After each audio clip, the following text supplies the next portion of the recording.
গল্প বলার আসরে আজকের গল্প ম্যাকেঞ্জি ফ্রুট, লেখক সত্যজিৎ রায়। ম্যাকেঞ্জি সাহেবের বাগানে আশ্চর্য গাছটা আবিষ্কার করলেন ঋষিকান্তবাবু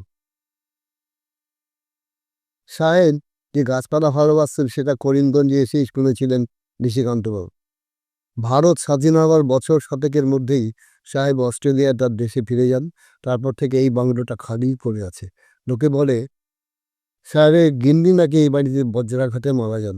সাদা গাউন পরা তার ভূতকে নাকি বাগানে ঘুরে বেড়াতে দেখা যায় পূর্ণিমার রাতে। তাই এ বাড়ির দিকে আর বিশেষ কেউ ঘাসে না। ঋষিকান্তবাবু বহরমপুরের সরকারি স্কুলের মাস্টারি থেকে রিটায়ার করে করিমগঞ্জে আসেন মাধব কবিরাজকে দিয়ে তার বাতের চিকিৎসা করানোর জন্য। মাধব ডাক্তারের খ্যাতি দেশজোড়া না হলেও প্রদেশজোড়া তো বটেই। বন্ধু তারক বাগচির বাড়িতে এই কদিন থেকে চিকিৎসা করিয়ে ফিরে যাবেন, এই ছিল কথা। কিন্তু সে আর হলো না। প্রথমত এসে শুনবেন মাধব কবিরাজ মারা গেছেন 1.5 মাস হলো। তারপর তারক বাগচি বলুন, তুমি একা মানুষ, বিয়ে থা করনি, কার জন্য ফিরবে বহরমপুরে? এখানেই থেকে যাও না। কবিরাজ অন্য কবিরাজ, করিমগঞ্জের জ্বর হওয়াতেই তোমার বাত ভালো হয়ে যাবে।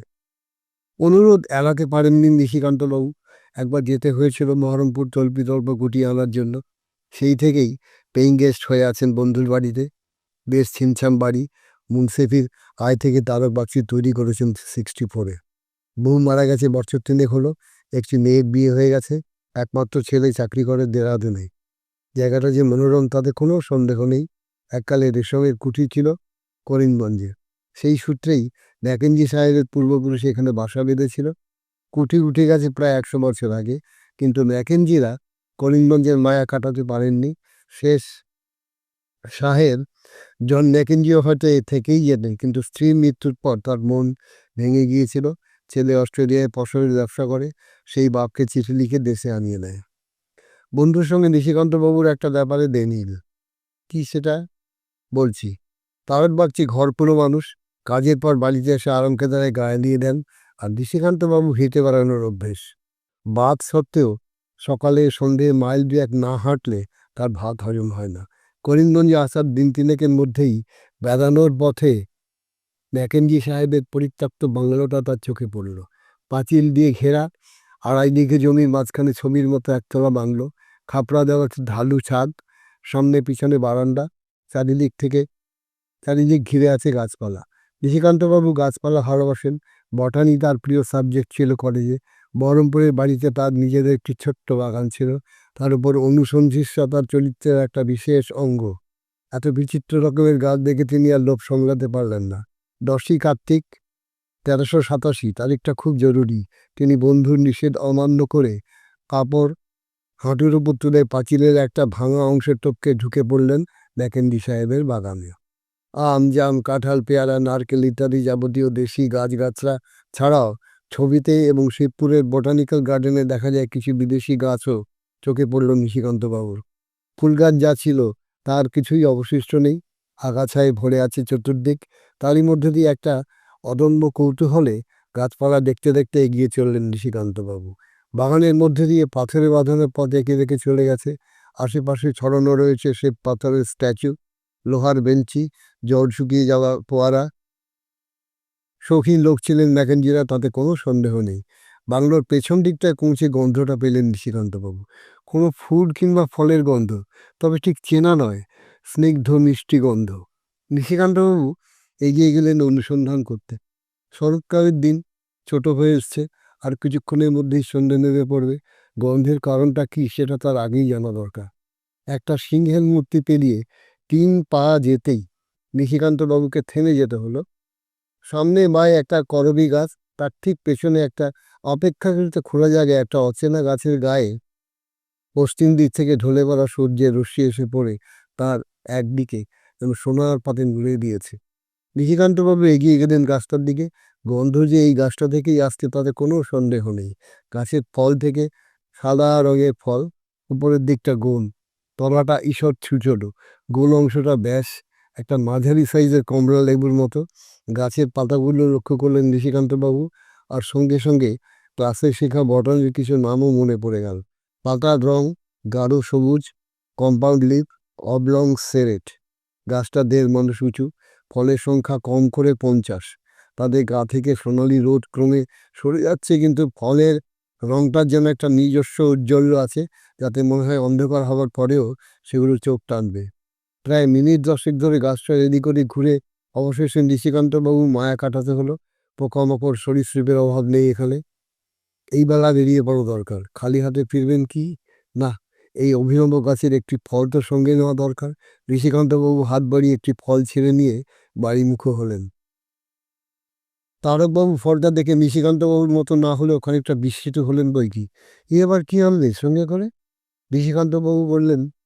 তারকবাবু ফলটা হাতে নিয়ে ঘুরিয়ে ফিরিয়ে মাথা নেড়ে বললেন, রে জিনিস তো কোশ্চিনকালে দেখিনি। অস্ট্রেলিয়ার ফলই হবে মনে হচ্ছে, কিন্তু সেটা সঠিক জানা যায় কি করে বলো তো? ফলের নাম না জানা অব্দি নিশিকান্তবাবুর তো শান্তি নেই।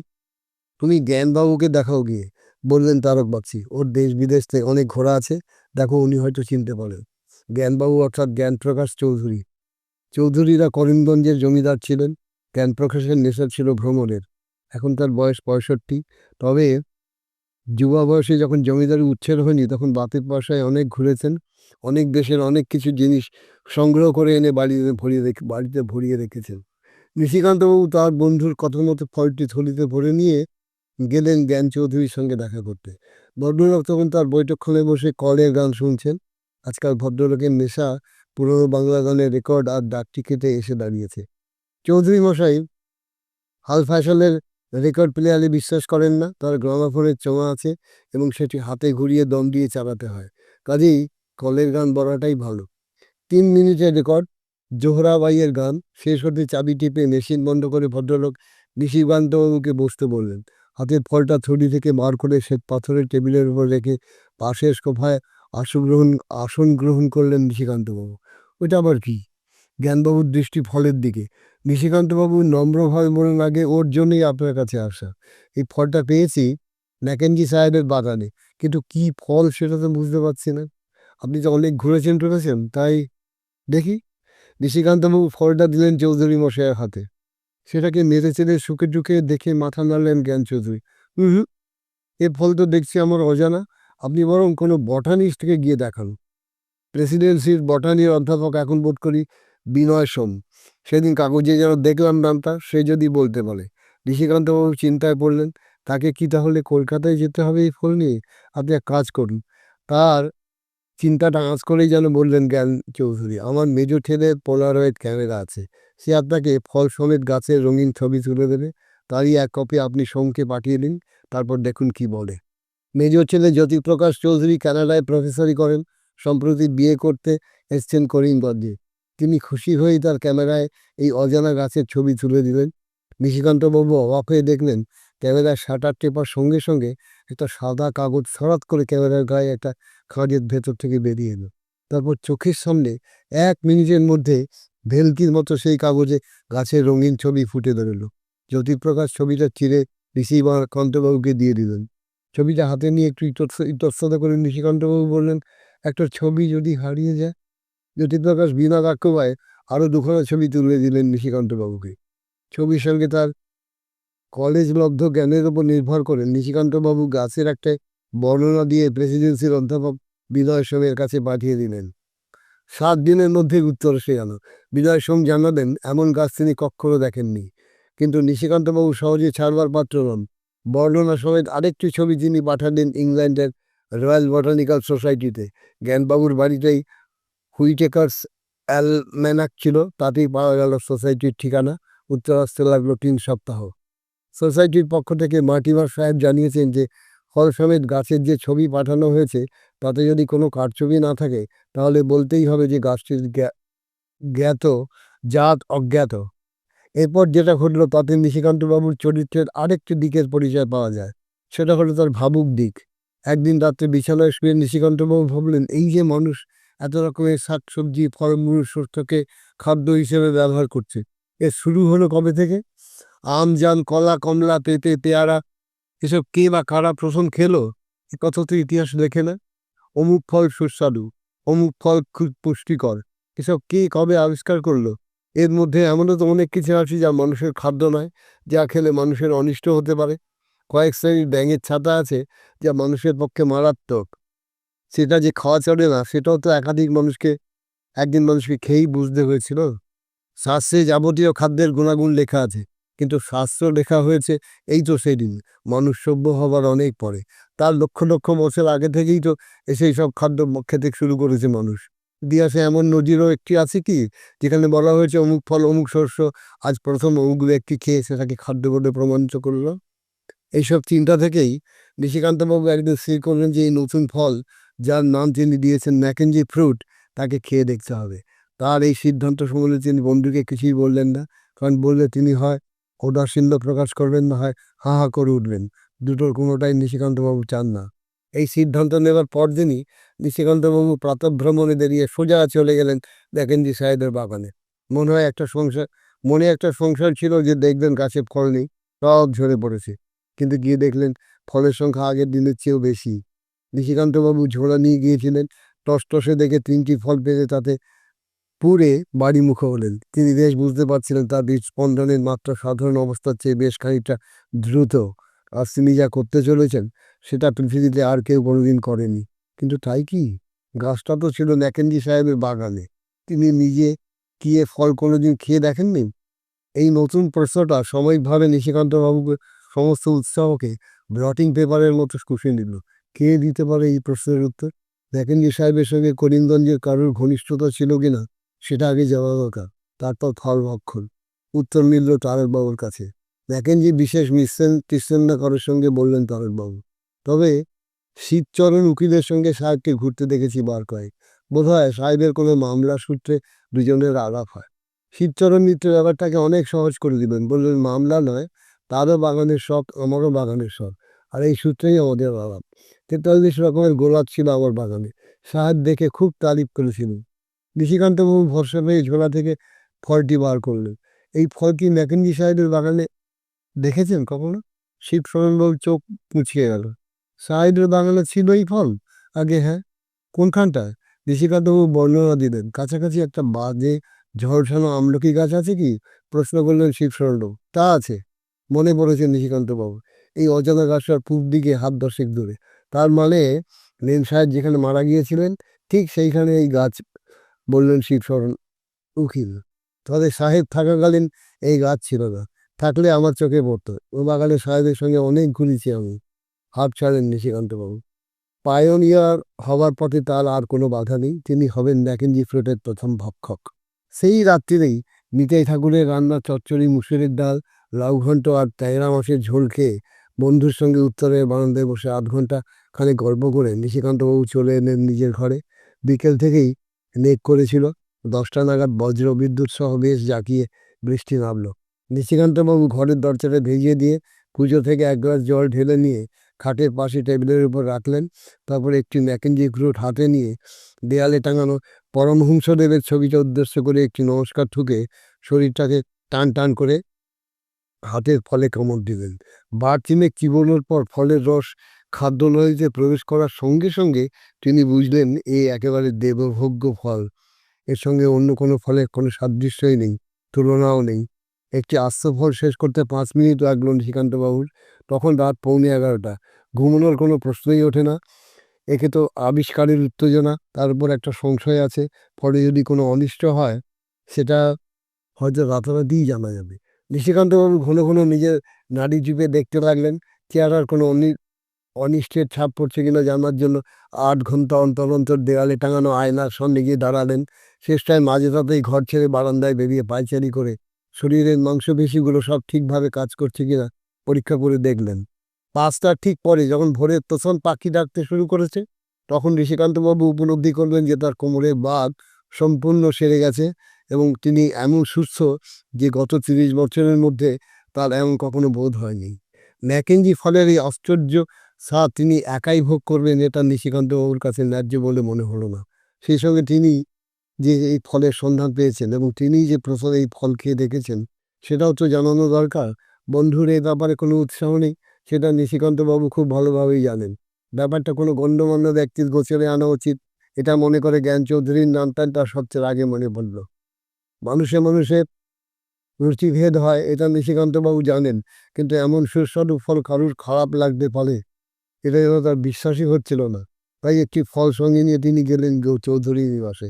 বৈঠকখানায় জ্ঞানবাবুর সঙ্গে একটি অবাঙালি ভদ্রলোককে দেখে কিছুটা দমে গেল নিশিকান্তবাবু ভনিতা না করে তার আসার কারণটা জানিয়ে দিয়ে থলি থেকে ফলটা বার করে চৌধুরী মশাইয়ের সামনে টেবিলের উপরে রাখলেন।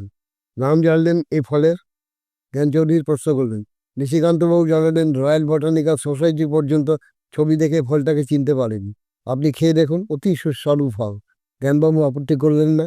তবে কামড় দিয়ে না খেয়ে চাকরকে ডেকে ছুরি আর দুটো প্লেট আনিয়ে নিজে এক টুকরো নিয়ে আর এক টুকরো দিলেন অন্য ভদ্রলোকটিকে। খাওয়ার পর দুজনের মুখের ভাব দেখে নিশিকান্তবাবুর মন খুশিতে ভরে গেল। এ তো অতি সুস্বাদু মশাই, বললেন জ্ঞানবাবু। ওয়ান্ডারফুল, বললেন অন্য ভদ্রলোকটি। ডেলিশিয়াস।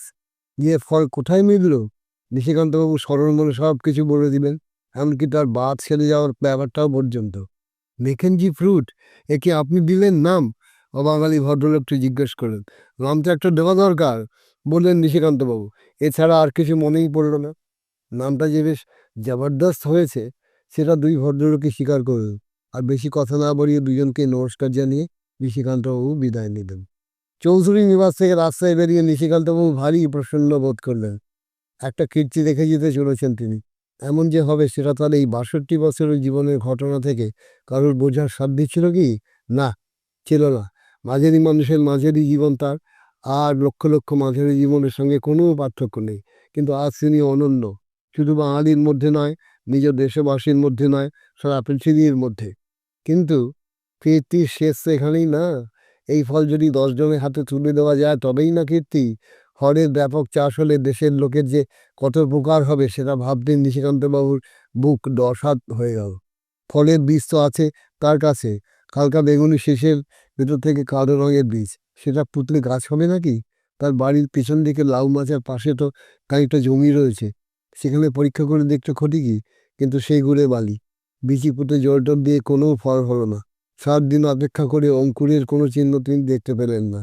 ইতিমধ্যে ফলের আশ্চর্য গুণের আরও পরিচয় পেয়েছেন তিনি। পড়শি অবনী ঘোষের ৮ বছরের ছেলে ভূতব তার কাছে মাঝে মাঝে অঙ্ক দেখাতে আসে। তার ফ্যারেঞ্জাইটিস সেরে গেছে ফল খেয়ে। পাড়ার একটা ঘেয় কুকুর তারকবাবুর বাড়ির রাস্তার দিকের বারান্দায় সামনে এসে রোজ ঘুরঘুর করে। নিশিকান্তবাবু তাকে ফলের একটা টুকরো খেতে দেওয়ায় ২ দিন পরে দেখলেন তার ঘা শুকিয়ে গেছে। এমনকি বন্ধুকে না বলে তার চায়ে ১ চামচ ম্যাকেনজির রস মিশিয়ে দেওয়ার ফলে ভদ্রলোকের ১০ দিনের বসা সর্দি একদিনে হাওয়া। কিন্তু শুধু করিমগঞ্জের লোকেরাই ফলের কথা জানবে, বাইরের আর কেউ জানবে না, এটা কী করে হয়? জ্যোতিপ্রকাশবাবুর তোলা একটা ছবি এখনও আছে নিশিকান্তবাবুর কাছে। ইংরেজিতে ফুলস্কেপের ৪ পাতা একটা প্রবন্ধ লিখে ছবি সমেত সেকশনাল পত্রিকায় পাঠিয়ে দিলেন তিনি। প্রবন্ধের নাম এ ওয়ান্ডারফুল নিউ ফ্রুট। বলা বাহুল্য তিনি নিজেই ফলের আবিষ্কর্তা, সেটা বেশ পরিষ্কারভাবে লিখে দিলেন নিশিকান্তবাবু। এই অবস্থায় আত্মপ্রচারের লোভটা সামলানো কি সহজ কথা? ৭ দিন বাদে একটি বছর ২৫-এর যুবক তার বাড়িতে দেখা করতে এলো। ইনি অঞ্জন সেনগুপ্ত, স্টেটসম্যানের রিপোর্টার। স্মার্ট চেহারা, চোখে পুরু চশমা, সঙ্গে ক্যামেরা আর টেপ রেকর্ডার। নিশিকান্তবাবু যে ফলটার কথা লিখেছেন সেটা সম্বন্ধে আরও তথ্য সংগ্রহ করতে পাঠানো হয়েছে তাকে। নিশিকান্তবাবু খুশি হলেন। এই তো চাই, এটাই তো তিনি আশা করছিলেন। আমার লেখাটা যাচ্ছে তো? নিশিকান্তবাবু প্রশ্ন করলেন। লেখাচ্ছে মানে সাক্ষাৎকারটা আজকাল লোকে বেশি পছন্দ করে, বললেন অঞ্জন সেনগুপ্ত। আমি কি গাছটা একবার দেখতে পারি? নিশ্চয়ই পারেন, বললেন নিশিকান্তবাবু। তবে মাইলখানেক হাঁটতে হবে। দুজনে মিলে বেরিয়ে পড়লেন ম্যাকেঞ্জি সাহেবের বাগানের উদ্দেশ্যে। দিন ১০ যাওয়া হয়নি বাগানে। শেষে যেদিন গিয়েছিলেন সেদিনও নিশিকান্তবাবু দেখেছেন গাছ ফলের ভারে নিয়ে পড়েছে। এ ফলের কি তাহলে সিজন নেই? সারা বছরই কি গাছে ফল ফলে? যাওয়ার পথে এইসব প্রশ্ন নিশিকান্তবাবুর মনে ঘুরছিল। কিন্তু আশ্চর্য ব্যাপার, যে বাগান তিনি ছাড়া আর কেউ প্রবেশ করেনি গত কয়েক মাস, এক ক্যামেরা নিয়ে জ্যোতিপ্রকাশ চৌধুরী ছাড়া সেখানে আজ এত লোক কেন? ২ জন লোককে চিনতে পারলেন নিশিকান্তবাবু। জ্ঞানপ্রকাশ চৌধুরী ও তার ঘরে বসা সেদিনে সেই অবাঙালি ভদ্রলোকটি। আজ তার সঙ্গে পরিচয় করিয়ে দিলেন জ্ঞানবাবু। একে দেখেছেন সেদিন আপনি? ইনি হচ্ছেন চুনিলাল মানসুখানি। আপনার দেওয়া সেই ফলটি খেয়ে অবধি এনার মাথায় নানা ফন্দি খেলছে। তাই বুঝি?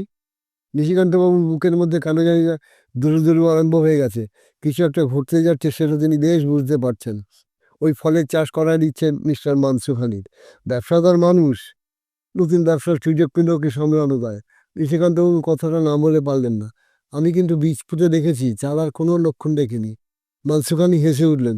গাছ শুধু ওই বাগানের মাটিতেই জন্মায়। ওই দেখুন 7 দিন আগে পোতা বীজে কেমন চারা গজিয়েছে। নিশিকান্তবাবু অবাক হয়ে দেখলেন আগের গাছটা থেকে হাত 10 ডাইনে একটা সতেজ গাছের চারা। পাতা দেখে তাকে চিনতে কোনো অসুবিধা হয় না। সাংবাদিক অঞ্জন সেনগুপ্ত জোর খবরের গন্ধ পেয়ে নিশিকান্তবাবুকে ছেড়ে দিয়ে মানসুখানিকে ধরে ইন্টারভিউ করে নিয়ে গেলেন। নিশিকান্তবাবুর প্রবন্ধের বদলে সেই ইন্টারভিউটাই বেরোলো কাগজে। 6 মাসের মধ্যে ম্যাকেঞ্জি ফলের গাছে ম্যাকেঞ্জি সাহেবের বাগান ভরে গেল। 1 মাসের মধ্যে জ্ঞান চৌধুরীর সঙ্গে পার্টনারশিপে মানসুখানির ব্যবসা চালু হয়ে গেল। মাত্র 162টা গাছ, কিন্তু তা থেকে ফল পাওয়া যায় সারা বছর। ইতিমধ্যে গবেষণাগারে পরীক্ষা করে জানা গেছে ফলে 7 রকম ভিটামিন আছে এবং সেই সঙ্গে আরও এমন কিছু আছে যার সঙ্গে রাসায়নিকদের কোনো পরিচয় পাওয়া যায়নি। স্বাদ, গন্ধ, উপকারিতা ও দুষ্প্রাপ্যতার জন্য ফলের দাম হলো আকাশ ছোঁয়া। এক একটা টিনে 2 টুকরো করে তা কাটা রক্ষক রসে ভাসমান 4টি করে খোসা ছাড়ানো বীজবিহীন ফল। প্রতি টিনের দাম ভারী টাকার হিসেবে 350। দেশের লোক সে ফলে শুধু নামই শুনেছে, তাদের ঘরে যে ফল পৌঁছয় না, কারণ সব ফল টল চলে যায় জাপান, ইউরোপ আর আমেরিকায়। ফলের খ্যাতি সারা বিশ্বে দাবানলের মতো ছড়িয়ে পড়েছে, কিন্তু বহু চেষ্টা সত্ত্বেও ম্যাকেঞ্জি সাহেবের বাগানের বাইরে সে ফল গজানো সম্ভব হয়নি। যেমন বাগানে তেমনি করিমগঞ্জের লাগোয়া বীরসিংহপুরে ফল যেখানে টিনে ভরা হয় সেই কারখানায় পুলিশের কড়া বন্দোবস্ত করা হয়েছে। বাগানের চারিপাশ ঘিরে নতুন পাঁচিল উঠেছে, দেখে মনে হয় জেলখানার পাঁচিল। বাংলো ভেঙে মানসুখানির ম্যাকেঞ্জি ফ্রুট কোম্পানির আধুনিক অফিস তৈরি হয়েছে। রোজ সকাল 9টায় জার্মান মার্সিডিজ গাড়িতে ভদ্রলোককে সেই অফিসে আসতে দেখা যায়। তার কয়েকজন খুব কাছের লোকও মাঝে মাঝে সেখানে আসেন, আর যাওয়ার সময় সঙ্গে একটি করে ফলের টিন নিয়ে যান কনসেশন রেটে। এছাড়া অফিসের কর্মীর বাইরে আর কারুর প্রবেশাধিকার নেই। আজ 1.5 বছর হলে এই ব্যবসা চালু হয়েছে, কিন্তু নিশিকান্তবাবুর হতভম্ব ভাবটা এখনও কাটেনি। অফিস খোলার 2 দিন বাদে তিনি গিয়েছিলেন ম্যাকেঞ্জি সাহেবের বাগান দেখতে, কিন্তু পুলিশ তাকে ঢুকতে দেয়নি। তিনি ভারী অবাক হয়ে বলেন, হাম নিশিকান্ত বউ সাহেব, ये फल हमारी आविष्कार है, तुम्हारा बाबू को जाके बोलो। কিন্তু সশস্ত্র দ্বার রক্ষক তার কথার কোনো কান দেয়নি। জ্ঞান চৌধুরীর বাড়িতে গিয়েও কোনো লাভ হয়নি। তিনি এখন আর যাত্রার সঙ্গে দেখা করেন না। তারক বাগচি অবশ্য এতদিনে সবই জেনে ফেলেছেন। তিনি ভৎসনার সুরে বন্ধুকে বলেন, তোমার বন্ধু উকিল, তুমি তার সঙ্গে পরামর্শ না করে ফস করে কতকগুলো ব্যাপার করে বসলে। ধুরন্ধর লোকের মতিগতি তুমি কি করে বুঝবে? হ্যাঁ, তোমাকে বোকা পেয়ে তারা যে লেঙ্গি মারবে এতে আর আশ্চর্যের কি? তবে একটি ফল নিশিকান্তবাবুর কাছে রয়ে গিয়েছিল। বীরসিংহপুরে গিয়ে একটি খালি টিন তিনি সংগ্রহ করে এনেছিলেন অনেক কষ্টে। সেই ফল তার মধ্যে তিনি রেখে দিয়েছেন। তারই আবিষ্কার করা এই ফল তিনি প্রথম খেয়েছিলেন। তিনি নামকরণ করেছিলেন ম্যাকেঞ্জি ফ্রুট। সেই আশ্চর্য ফল এই 1.5 বছর পরেও আজও টাটকা রয়েছে।